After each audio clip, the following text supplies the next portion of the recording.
Secretary Manny Piñol personally cooked sample of weevil-infested rice himself and ate it on live television together with fried galunggong or round scad. In an exclusive interview, the secretary said this is in response to some groups' challenge for him to eat the weevil-infested rice to diminish public fears on its health risks and to counter rumors on formalin-contaminated galunggong. So ngayon, papakita ko sa inyo because kanina may video tayo nung pagsaing. Ito ako po mismo nagsaing nito, no, para malaman nyo na si Manny Piñol po ay anak ng magsasaka at marunong magsaing. Ihawakan lang at baka mahulog. Ito po yung kanin kanina na hinugasan natin na mayroong Natira pang bukbok. In fact, may bukbok pa ito. Ito pa, may bukbok pa yun. Ayan, may bukbok pa isa. Yung malungkot na bukbok na nakahanap ng kaibigan kanina. Ito po yung kanin na may bukbok. Pwedeng kainin. Pakita ko sa inyo. Galunggong may formalin. Kainin natin. Walang formalin ito. Wala naman akong sinabing bukbok ang kakainin ko. Ang sinabi ko lang, pwede pang kainin yung bigas na ginapangan ng bukbok kapag hinugasan mo lang. Piñol also clarifies he has yet to receive confirmation on the formal return of the National Food Authority under DA.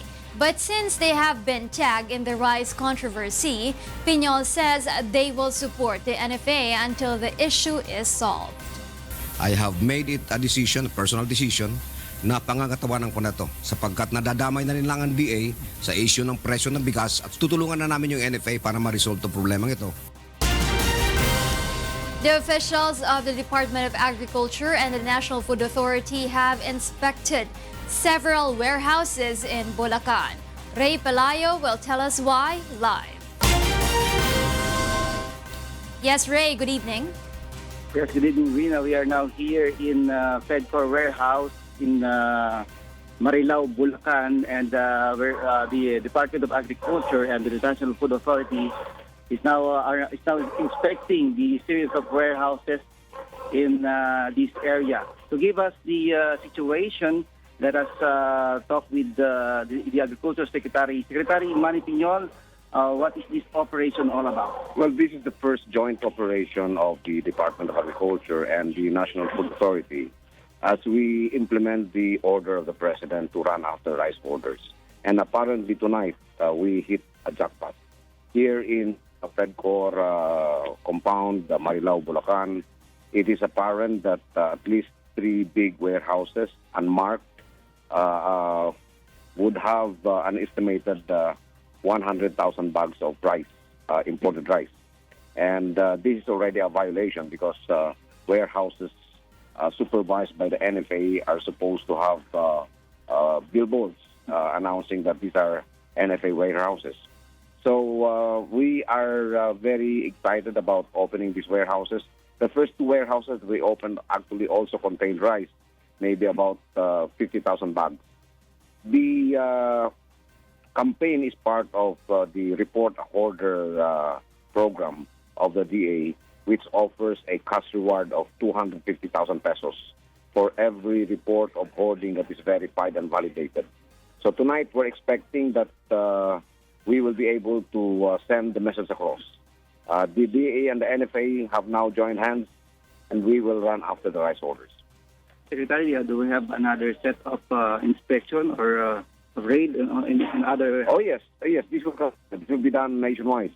Now that DA and NFA have joined hands in implementing this campaign, we expect successes along the way, and we really are hoping that this will somehow stabilize the supply of rice in the market. Do you have message, sir, to those who are planning to hold or now? Better release your stocks now, because the moment we get to your warehouse and we see a lot of rice stocks, the government could confiscate your stocks, and of course that could lead to a lot of penalties. Thank you very much, Secretary. That's the latest situation here now. Back to you, Ina. Thank you so much, Ray Pelayo, reporting live from Marilao, Bulacan. Meanwhile, more groups and personalities are calling for the resignation of National Food Authority Administrator Jason Aquino amid the reported issues in rice supply. Groups like Bantay Bigas wants Aquino to step down from office for allegedly failing to perform his mandate. Naman nito nagagampanan ang kanyang tungkulin na sa matagal na panahon, almost 8 months na nananatiling napakataas ang presyo ng bigas. Yung kasaguruduhan natin sa pagkain ay inasa sa importasyon. Some lawmakers are also calling for Aquino's resignation as well as the abolishment of the NFA, saying the agency no longer serves its purpose. The NFA has refused to comment on the issue, though it hinted about the possible negative effect of the proposed abolishment. Effect? Ngayon nga nangyayari with the NFA, nagkakagulo pa tayo. No? Lalong-lalo na pag wala nga. The Department of Trade and Industry and the Department of Agriculture will set a price ceiling for traders and middlemen to regulate price increases. Measures will also be imposed to minimize intermediary layers to avoid a sudden spike in market prices. Yung presyo sa palengke at presyo ng traders hindi sumasabay sa presyo sa farm. DTI is now collating the names of traders before setting a general meeting where the new regulations will be laid out. Meanwhile, the DTI will release an updated expanded SRP tomorrow, which includes additional brands that requested for price hike prior to the start of the 3 months price freeze. The Philippine National Police have deployed bomb experts in Isulan, Sultan Kudarat to examine the components of the improvised explosive device recovered from the blast site.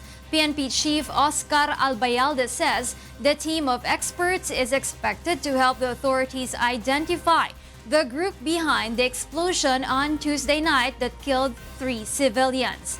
Based on the images exclusively acquired by UNTV, the suspects in the blast used a cell phone or cellular phone as a triggering device. Its power source was a 9-volt battery, and the container was formed using a barrel of water pump. Initial reports suggested that the power source and the triggering device in the Isulan blast were similar to those recovered in the foiled bombing at Unitop Coronadal on August 18. A similar water pump was also used in the IED recovered in the failed attack in Datu Paglas, Maguindanao in July. Given the characteristics of the IED components, Albayalde ordered bomb experts to identify if the persons behind the Isulan blast were the same persons who planted the IEDs in the previous bombing attempts. Ito yung bomb data center natin, pinapunta natin doon para makita no, kung ano talaga itong signature na to, no, kung saan nanggaling itong or kung sino ang may gawa nitong IED na to. Since the explosion on Tuesday, speculations about several groups masterminding the blast surfaced, implicating the Abu Sayyaf group and the Bangsamoro Islamic Freedom Fighters or the Dawla Islamiyah Abu Turaife group. The international terror group ISIS also claimed responsibility for the attack. Malacanang is confident that the recent statements of President Rodrigo Duterte showing favor to former Senator Bongbong Marcos will not affect the ongoing vote recount spawned by Marcos' electoral protests against Vice President Leni Robredo. The PET is conducting what is called revisions of the ballot. So it's the ballots that will be speaking and not the justices individually. They are just going through the ballots to ascertain kung sino talaga ang binoto ng taong bayan para sa posisyon ng Vice-Presidente.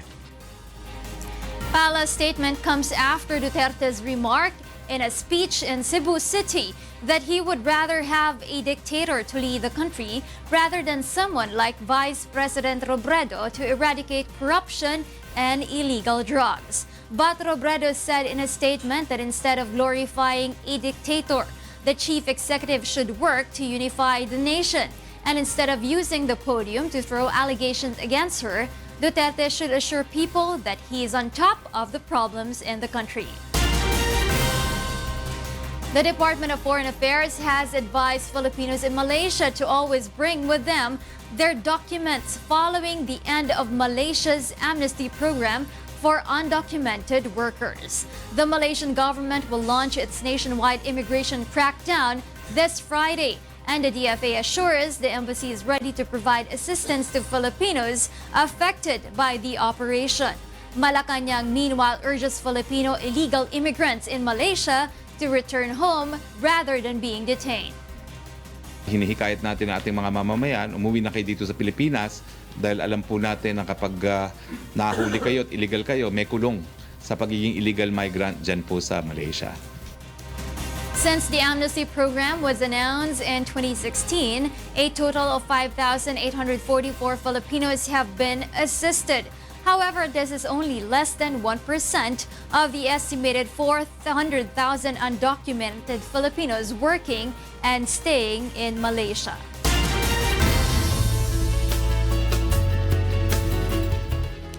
The low-pressure area inside the Philippine Area of Responsibility was located at 200 kilometers east of Catbalogan City. Samar through the LPA or Trough LPA will bring rains in Bicol region, Visayas, and the provinces of Surigao del Norte and Dinagat Island. LPA is expected to dissipate within 1 to 2 days. Meanwhile, Metro Manila and the rest of the country will experience generally fair weather.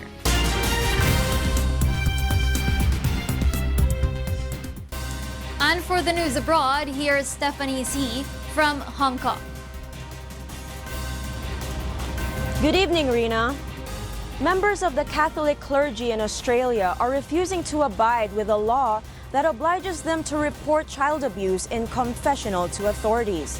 Nina Bascon tells us why. The Catholic Church in Australia on Friday rejected laws forcing priests to report child abuse when they learn about it in the confessional, setting the stage for a showdown between the country's biggest religion and the government.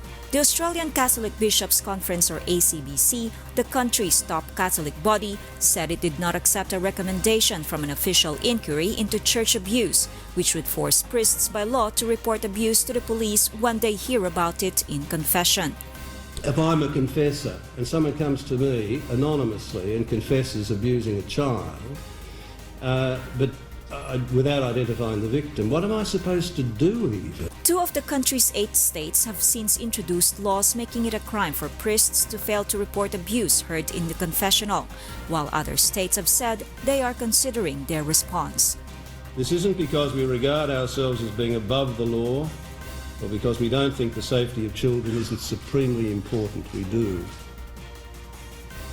But we don't accept that safeguarding and the seal are mutually exclusive.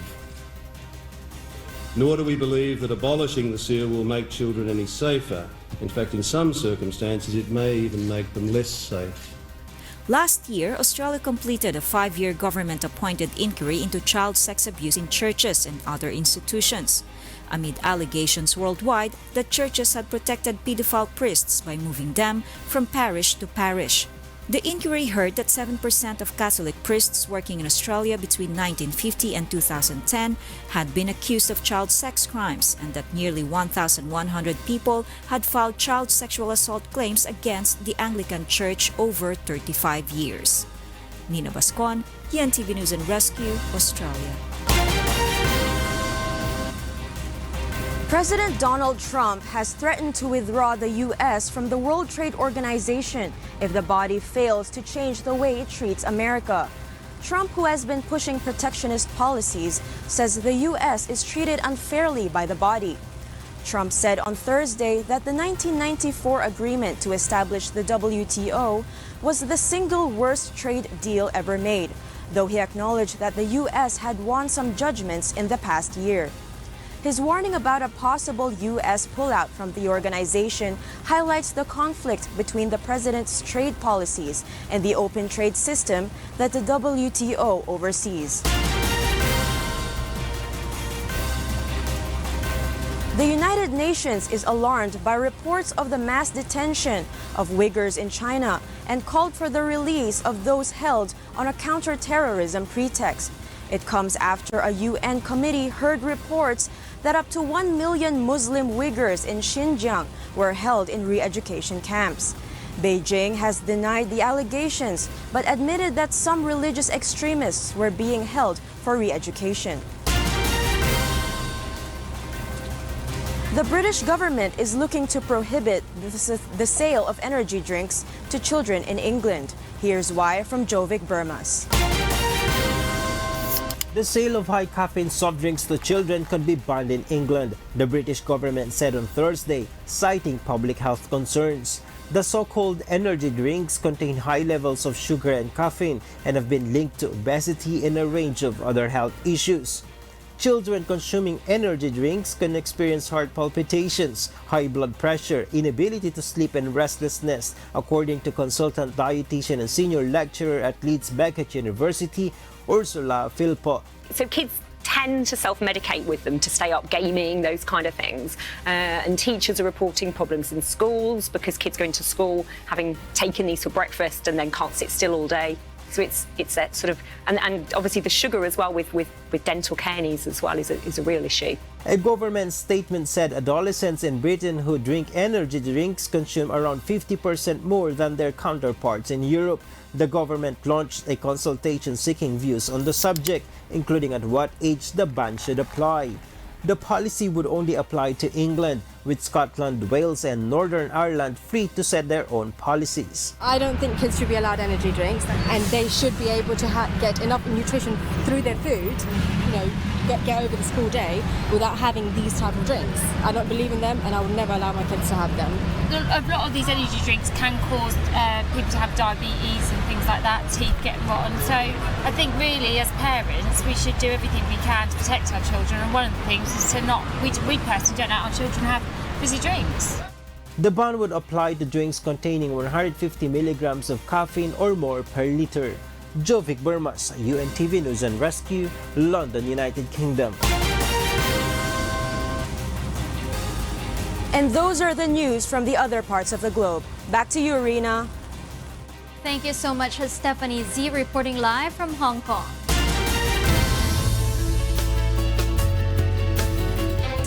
A wild park in Beijing, China has introduced a strange combination of animals living in one enclosure, which they say have formed an unlikely furry friendship. Leslie Longbowen tells us why. Tiger, lion, and hyena cubs are living and playing alongside golden retriever pups at a zoo in Beijing, with a number of the animals being fed by the puppy's mother.